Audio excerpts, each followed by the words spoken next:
Today, I want to take you to a place that's still up and running, still produces rum, and still carries the weight of its past.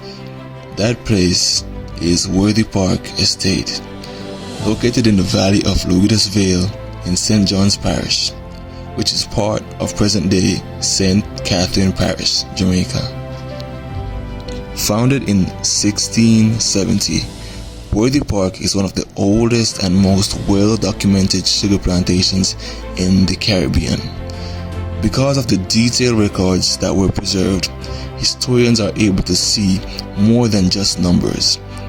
We gain a clearer picture of what life was actually like for people who were enslaved there during the height of slavery between 1700 and 1850. History and origins. The Worthy Park was established by Francis Price, a British settler who originally grew cocoa, but in 1670, a disease destroyed Jamaica's cocoa crops, forcing plantation owners to switch to sugarcane. That shift changed everything. Sugar quickly became the foundation of Jamaica's economy and made it one of the most profitable colonies in the British Empire. By 1763, Jamaica was producing more than half of all the sugar in British colonies. As sugar profits grew, so did Worthy Park. Under the Price family, especially Sir Charles Price, the plantation expanded significantly.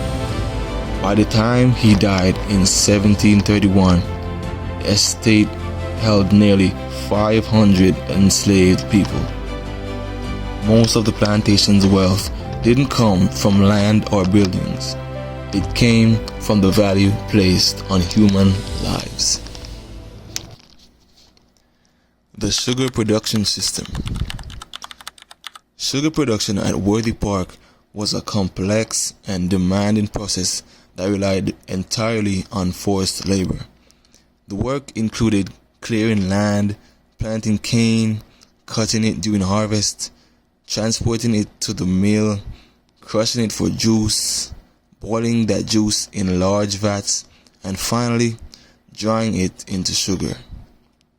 Each step required intense physical labor, often in extreme heat. Enslaved workers were divided into groups, with the strongest assigned to the hardest field work. Children and other individuals were given slightly lighter tasks, but none of the work was easy. During harvest season, workdays could stretch well beyond 12 hours. The constant exhaustion, combined with dangerous machinery and boiling houses, made injury and death a regular part of plantation life. Daily life and conditions. One account from the 1780s describes the start of a day at Worthy Park. A conch shell blowing at dawn, signaling everyone to begin work. From that moment, everything moved quickly. Workers headed to the fields, animals were driven out, and others prepared food. Even within harsh conditions, enslaved people created routines and communities to survive. The plantation's records show names, ages, and family connections. These details remind us that enslaved people were not just labor. They were individuals with families and lives. At the same time, those records also documented punishments. Enslaved people faced flogging, imprisonment, and other forms of violence. When they resisted, whether by slowing down, pretending to be sick, or damaging equipment, they were often met with harsh consequences. Resistance. Despite the brutality of plantation life, resistance was constant. Across Jamaica, enslaved people took part in both small acts of defiance and large-scale rebellions.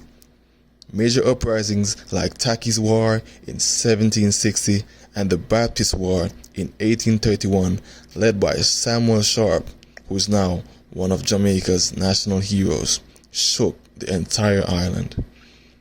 Worthy Park was part of the larger culture of resistance. Enslaved people found ways to push back even when the risks were high. Resistance wasn't always open rebellion. It could also be found in everyday actions, in community, and in survival. Legacy and importance. Worthy Park did not disappear after slavery ended in 1834. It continued operating and still produces rum today. That makes it a rare example of a plantation that exists both as a historical site and a modern business. But what makes it especially important are the records it preserved. Historians have used those records to reconstruct the lives of the people who were enslaved there. One major study, a Jamaican plantation.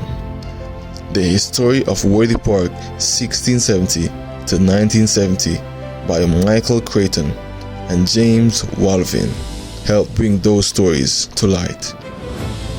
For descendants, those records are more than history. They are connections to real people and real lives. Worthy Park reminds us that slavery was not just a system. It happened in specific places, to specific people, and its impact is still felt today.